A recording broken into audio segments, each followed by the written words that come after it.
Taste the Daily.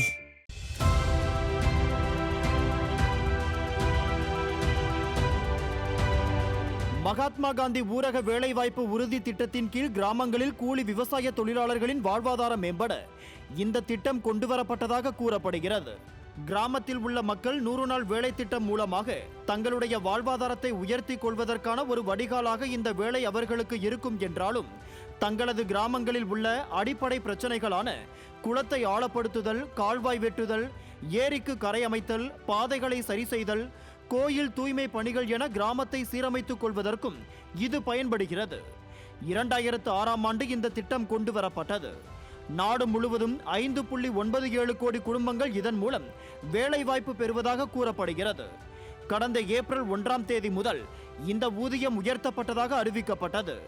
இது மாநிலங்களுக்கு மாநிலம் ஊதிய உயர்வில் முரண்பாடுகள் உள்ளது. பொதுவாக 3 விழுக்காடு முதல் 10 விழுக்காடு வரை இந்த ஊதியம் உயர்த்தப்பட்டுள்ளது.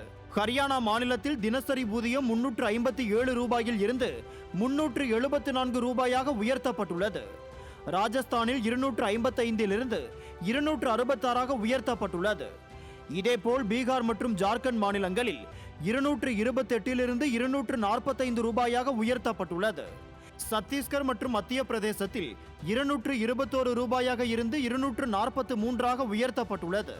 தமிழகத்தில் 2023-24ஆம் ஆண்டுகளில் தினசரி ஊதியம் 294 ரூபாயில் இருந்து 2024-25ஆம் ஆண்டு ஊதியம் 319 ரூபாயாக உயர்த்தப்பட்டுள்ளது. அதாவது 8.5 விழுக்காடு கூடுதலாக 25 ரூபாய் வழங்கப்படுகிறது. கடந்த மார்ச் மாதம் மக்களவை தேர்தல் தேதி அறிவிக்கப்பட்டது.